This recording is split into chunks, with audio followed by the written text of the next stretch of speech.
네 절의 말씀을 합독하도록 하겠습니다.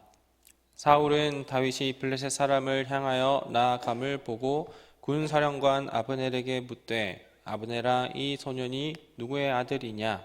아브넬이 이르되 왕이여 왕의 사심으로 맹세하옵나니 내가 알지 못하나이다 하매 왕이 이르되 너는 이 청년이 누구의 아들인가 물어보라 하였더니 다윗이 그 블레셋 사람을 죽이고 돌아올 때에 그 블레셋 사람의 머리가 그의 손에 있는 채 아브넬이 그를 사울 앞으로 인도하니 사울이 그에게 묻되 소년이여 누구의 아들이냐 하니 다윗이 대답하되 나는 주의 종 블레셋 사람 이새의 아들이니이다 하니라. 아멘. 우리는 전부 다 성경을 읽고 있습니다. 근데 성경을 읽고 있을 때 그 성경 읽음을 통하여서 어떠한 것을 원하고 바라고 기대하고 계십니까? 성경을 통해서 우리가 듣고 싶어 하는 이야기는 무엇이고 알고 싶은 이야기는 무엇입니까? 어떤 사람들 중에서는 일이 잘 풀리지 않게 될 때 그 일에 대한 어떤 해답을 얻기 위하여서 정답을 얻기 위하여서 그래서 무작정 성경을 펼치는 사람을 보기도 했습니다. 혹은 마음이 답답하고 어렵고 우울감에 이렇게 빠져들게 되어 있을 때 위로되는 말씀, 힘이 되는 말씀을 듣고 싶어서 그래서 성경을 펼치는 사람도 많이 봤습니다. 물론 상황에 따라서 다르긴 하겠지만 성경을 통해서 일이 풀리지 않을 때 일이 풀릴 수 있을 만한 어떤 단서가 되는 말씀을 우리가 읽을 수는 있겠지요. 마음이 답답하고 어려울 때 하나님께서 주시는 그 따뜻한 포근한 위로의 말씀을 통해서 우리는 얼마든지 위로의 말씀을 얻을 수도 있겠지요. 낭망하고 힘이 들어서 무너진 상황 가운데 힘이 되는 그 말씀을 통해서 우리는 다시 한번 일어설 수 있는 용기도 얻을 수도 있겠지요. 성경을 통해서 우리는 얼마든지 그런 유익을 얻을 수는 있겠지만 성경이 우리에게 주어진 목적이 이런 것에만 있는 것은 아니라는 것을 우리가 늘 기억해야 합니다. 하지만 우리가 성경에서 그러한 유익을 실제로 얻을 수는 있을지언정 그 성경을 우리가 그 성경이 우리 가운데 주어진 목적대로 우리가 그 성경을 사용하지 않는다면 우리는 분명히 성경을 오용하고 있다라는 것입니다. 이 세상에 많은 사람들이 과학과 수학 이 두 가지를 신뢰하는 이유는 무엇이겠습니까? 아마도 이 과학과 수학은 어느 정도 정해진 그리고 이제 나타난 증명된 범위 내에서는 신뢰할 만한 정확한 것이기 때문에 과학과 수학을 신뢰하는 것이겠죠. 피자 한 판을 시켰는데 6명이 나눠 먹어야 한다면 6조각을 내면 되는 것입니다. 만약에 또 대출을 1,000만 원을 했는데 그 대출 이자가 고정으로 5%라고 한다면 매달 내야 하는 이자는 계산기를 두드려 보면 정확하게 1원 단위까지 떨어져서 나옵니다. 은행이 더 받아갈 수 있는 것도 아니고 은행이 덜 받는 것도 아니고 또 대출한 사람이 더 받아야 되는 것, 더 내거나 덜 내는 것도 아닌 정확하게 되는 것. 이게 수학이겠죠? 그렇다면 과학은 무엇일까요? 얼음을 먹고 싶을 때 이 얼음을 먹고 싶으면 물을 영하권에 있는 냉동실에 넣으면 우리는 얼음을 먹을 수가 있겠고 물을 끓이고 싶으면 100도의 그 에너지 열을 가해서 그래서 끓게 하면 되는 것. 이것이 과학입니다. 방금 말한 이런 간단한 수학과 과학과 같은 것들은 결코 우리를 대신하지 않습니다. 냉동실에 넣어서 영하권에 넣으면 무조건 얼게 되어 있죠. 이것은 그래서 우리가 신뢰할 만한 것입니다. 결코 수학과 과학은 우리를 배신하지 않고 난처하게 하지 않습니다. 오히려 우리를 더 나은 삶을 살아갈 수 있도록 누릴 수 있도록 하는 것이 수학과 과학이고 우리는 그래서 조금 더 우리를 더 윤택한 삶을 살아가게 하기 위하여서 이런 정확한 신뢰할 만한 그런 공식을 우리가 알면 우리는 더 좋다라는 것입니다. 그래서 우리는 수학과 과학을 신뢰하고 좋아하는 것인지도 모르겠습니다. 그런데 적지 않은 기독교인들 중에서는 복받는 삶, 평안한 삶, 화평한 삶을 얻기 위해서 마치 수학과 그리고 과학의 공식을 얻는 것처럼 이렇게 성경에서 그런 공식을 얻으려고 하는 것이 우리 모습 가운데 있다라는 것입니다.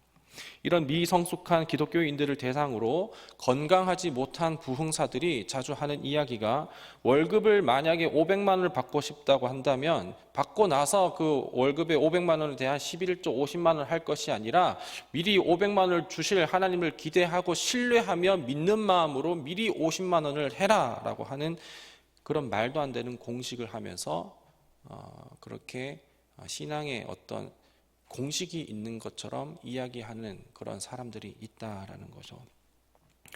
목사라 하는 그런 부흥사가 이야기를 하니까 그렇게 하니까 이야기를 하니까 안 할 수도 없겠고, 그리고 그렇게 큰 돈을 얻고 싶은 마음이 내심 있으니까 이것으로 뭐 다른 부를 누리려고 하는 것은 아니고 내 자녀 잘 먹이고 가정을 잘 꾸리고 싶은 마음에 그렇게 순수한 마음에 한 것이니까 그렇게 먼저 믿음으로 11조를 그렇게 하여서 적지 않게 돈을 헌금을 한 성도가 우리 한국교회 가운데 얼마나 많습니까?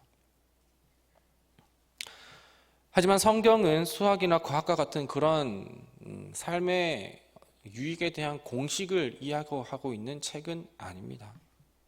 특히나 더욱이 똑똑해지는 비결을 얘기하는 책도 아니고 건강해지는 비결을 성경에서 우리는 찾을 수도 없습니다. 성경은 장수하는 비결을 말하는 것도 아니고 자녀를 잘 기르는 비결에 대하여서도 이야기하고 있지 않습니다. 성경은 부자가 되는 이 비결을 이야기하고 있지 않고 기도가 응답받는 비결을 마치 공식이 있는 것처럼 이야기하는 것도 아닙니다. 이런 비결을 얻기 위하여서 우리가 성경을 읽는 것은 우리가 성경을 오용하고 있는 것입니다. 하지만 이러한 비결을 기독교인으로서 성경을 통해 해답을 알고 싶어하는 사람들이 참 많은 것이 저는 개인적으로 너무 마음이 안타깝고 그리고 아픕니다. 하나님을 신뢰하는 것이 아니라 마치 공식과 어떤 비결을 더 신뢰하고 찾는 것 같아서 참 마음이 쓰립니다.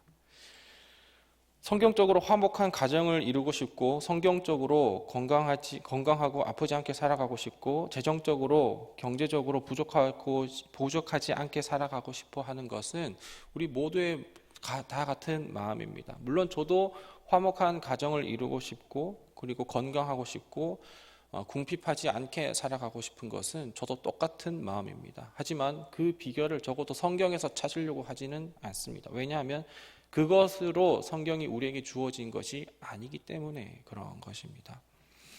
오늘 본문은 다윗이 골리앗을 이기고 나서 그리고 골리앗을 무너뜨리게 됐을 때 사울의 반응이 담긴 내용이 바로 55절부터 58절입니다.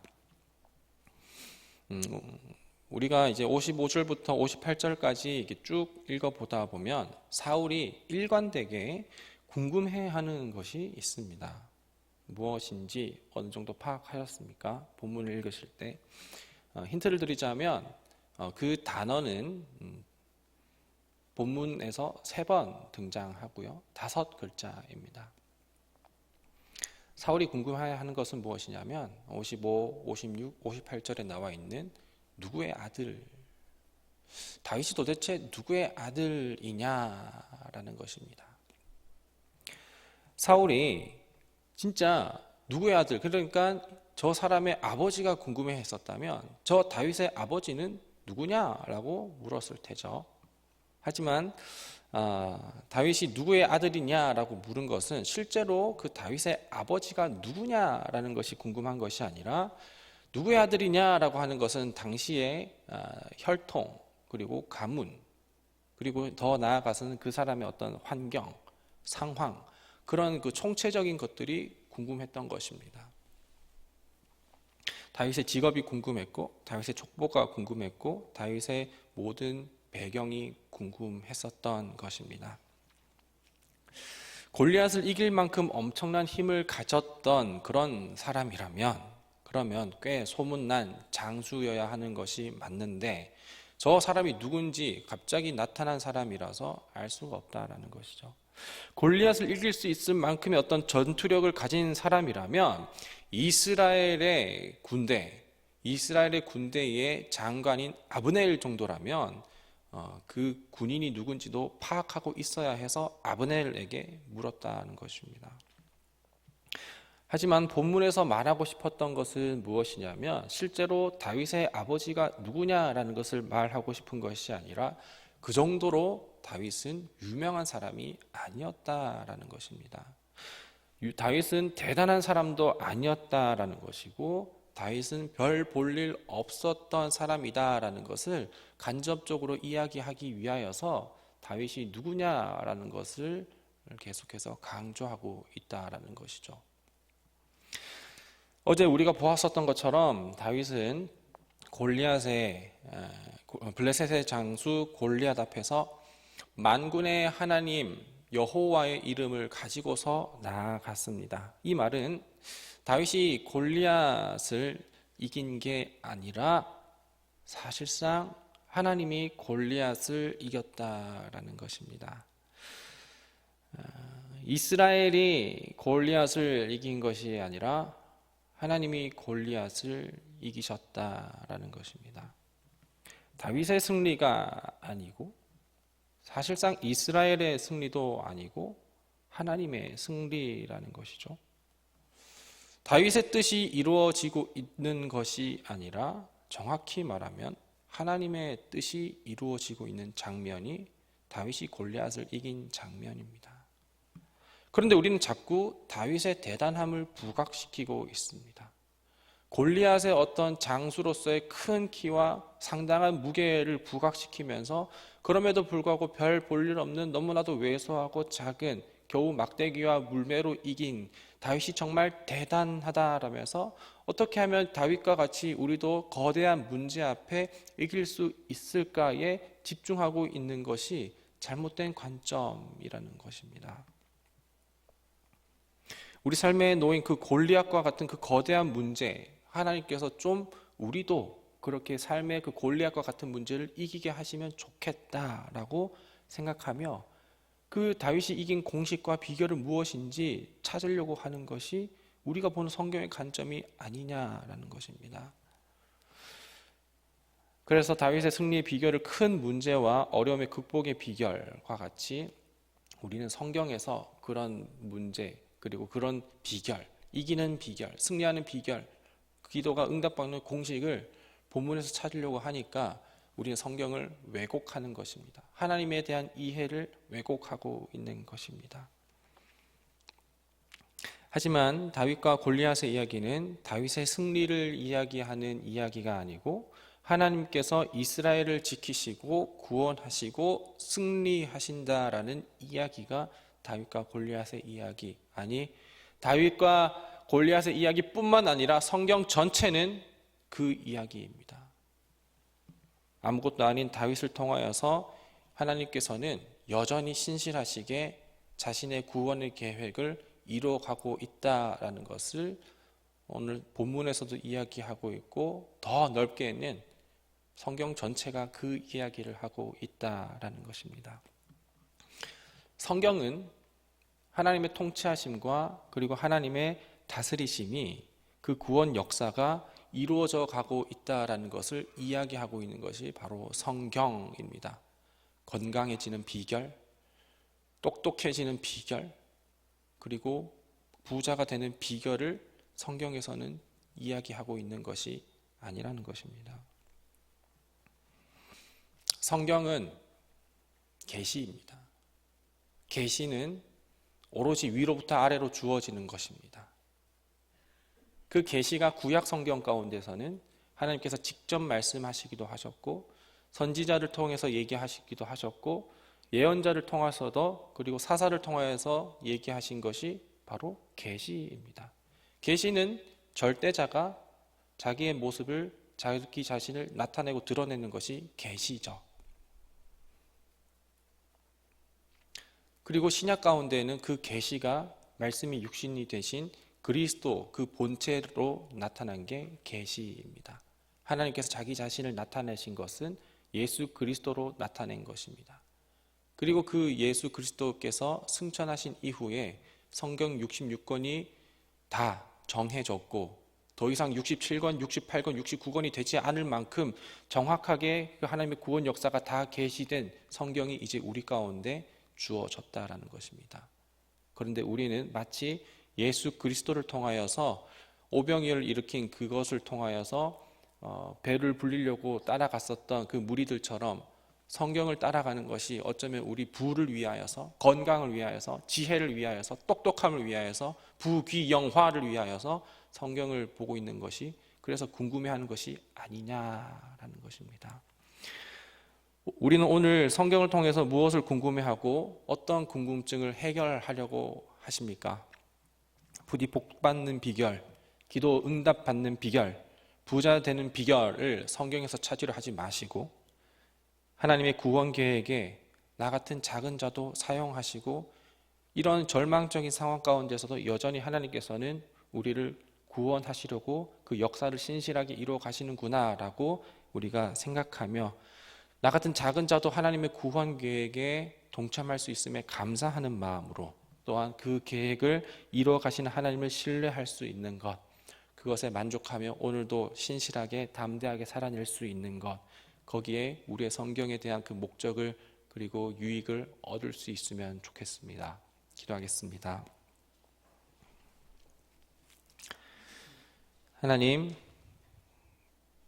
그 계시로서의 그 하나님 자체가 구약에서는 선지자들을 통하여서 그리고 직접 말씀하신 것을 통하여서 그리고 신약에는 예수 그리스도를 통하여서 그 계시가 우리에게 나타났다면 이제는 그 계시로서 우리 손에 쥐어진 성경, 이 성경을 통하여서 더욱 하나님을 알아가기 원합니다. 불안하고 어려운 이 상황 가운데에서도 우리가 낭망하지 않는 것은, 우리가 성경을 통해서 힘을 얻을 수 있는 것은, 우리가 돈으로부터 자유하고 건강으로부터 자유할 수 있는 비결은 하나님은 여전히 영원부터 영원까지 그 구원의 역사를 이루어 가시기 때문인 줄 믿습니다. 비록 내 이름이 성경책에 기록되어 있지 않지만, 비록 내 이름이 많은 사람들이 알아주지 않지만, 비록 내 이름이 유명하지 않지만 나의 유명함과 무명함에 따라 달라지는 것이 아닌 하나님께서는 여전히 나를 통하여서 구원의 계획을 이루어가고 있다는 것에 위로를 받고 만족하며 담대하게 살아갈 수 있도록 인도하여 주옵소서. 예수님의 이름으로 기도드립니다. 아멘. 하늘에 계신 우리 아버지, 아버지의 이름을 거룩하게 하시며 아버지의 나라가 오게 하시며 아버지의 뜻이 하늘에서와 같이 땅에서도 이루어지게 하소서. 오늘 우리에게 일용할 양식을 주시고 우리가 우리에게 잘못한 사람을 용서하여 준 것 같이 우리 죄를 용서하여 주시고 우리를 시험에 빠지지 않게 하시고 악에서 구하소서. 나라와 권능과 영광이 영원히 아버지의 것입니다. 아멘. 오늘 우리에게 주신 말씀을 기억하며 각자의 기도 제목을 가지고서 통성으로 기도하시겠습니다.